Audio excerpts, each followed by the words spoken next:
आज के इस जदीद टेक्नोलॉजी वाले दौर में भी कुछ लोग पुराने रिवायात को बरकरार रखे हुए हैं। हम इस वक्त मौजूद है त्राल के नारस्तान इलाके में।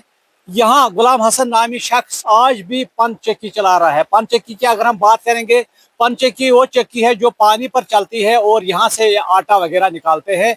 अगर हम पुराने ज़माने की बात करेंगे, पुराने ज़माने में जो मशीनरी नहीं थी तो उस टाइम यही पंच चक्की चलाई जा रही थी और इससे जो आटा वगैरह था वो यहाँ से निकाला जाता था। उसके बाद लोग वो खाते थे। लेकिन आज के इस जदीद दौर में भी गुलाम हसन ने इस रिवायत को बरकरार रखा है। हमारे इस प्रोग्राम में आप मुझे बताइए, पुराने जमाने से आप ये पंच चक्की चला रहे हैं, क्या कहेंगे इस हवाले से? जनाब, पहले मेरे वालिद साहब चलाता था, फिर वो गुजर गया, फिर उसके बाद मैं चलाता था और इस वक्त भी मेरा लड़का है तो वो भी चला रहे हैं।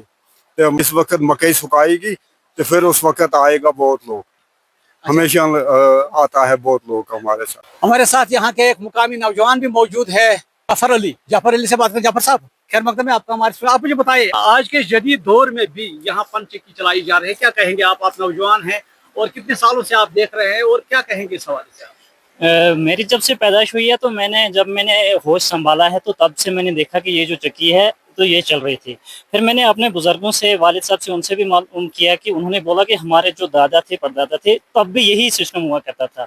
आज टेक्नोलॉजी के दौर में भी जो हमारे ये बुजुर्ग है यहाँ, इन्होंने जो अपनी सकाफत है, जो अपना ये कल्चर है, वो इन्होंने अभी भी मौजूद रखा हुआ है। क्योंकि जो ये आटा यहाँ पे पीसा जाता है, या अभी चक्की है, इसको हम अपनी जो भाषा है उसमें हम इसको गोजरी ज़बान में जंदर बोलते हैं, और कश्मीरी ज़बान में अगर देखा जाए तो इसको हम ग्रेट बोलते हैं, जो कि उर्दू में अगर बोला जाए तो इसको चक्की बोलते हैं, या आबी चक्की, जो पानी पे चलने वाली चक्की है। इसका फ़ायदा ये है, इन्होंने ये इसलिए मौजूद रखी हुई है क्योंकि ये बेरोज़गार है, बुज़ुर्ग है, कोई काम काज नहीं कर सकते हैं, तो इसका जो गुजारा है वो उसी पे चलता है। तो इसके आटे का फ़ायदा जो ये है कि ये मक्की यहाँ पीसी जाती है। जो मक्की का आटा है वो शुगर के बीमार जो होते हैं उनके लिए काफ़ी मुफीद होता है, फ़ायदेमंद होता है। और दूसरा फ़ायदा इसका ये है कि जो आटा यहाँ पीसा जाता है उसमें किसी किस्म की मिलावट नहीं होती है, आंखों के सामने सब कुछ पीसा जाता है, देखा जाता है। लेकिन जो बाजरे का आटा होता है उस पर काफ़ी डाउट किया जा सकता है, शक पता नहीं क्या क्या मिला होता है। डॉक्टरों से भी सुना है कि जो मक्की का आटा है ये सेहत के लिए मुफीद होता है, जो खास करके आबी चक्की से पीसा जाता है, इसी चक्की से पीसा जाता है, तो उससे जो शुगर की बीमारी है वो कंट्रोल में रहती है। तो ये इनका एक जो है कमाने का जरिया है, वो इनका कमाने का जरिया है। हम चाहते हैं कि ये जो जरिया है ये ऐसे ही रहे।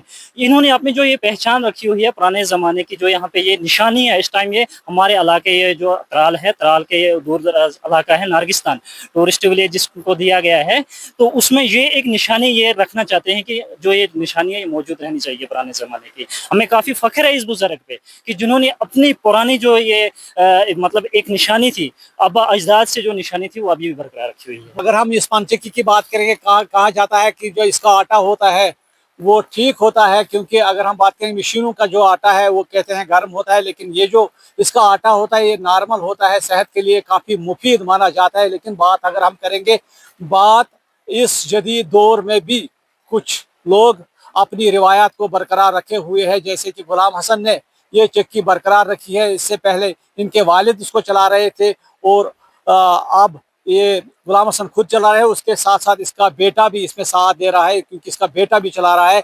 लेकिन इनका कहना है कि जो ये नाला है, नाले के इर्द गिर्द जो है बांध तमीर होने चाहिए ताकि सैलाब से इस चक्की को खतरा ना लाहक हो सके। न्यूज़ 18 के लिए मैं नारस्तान त्राल से सईद मंजूर।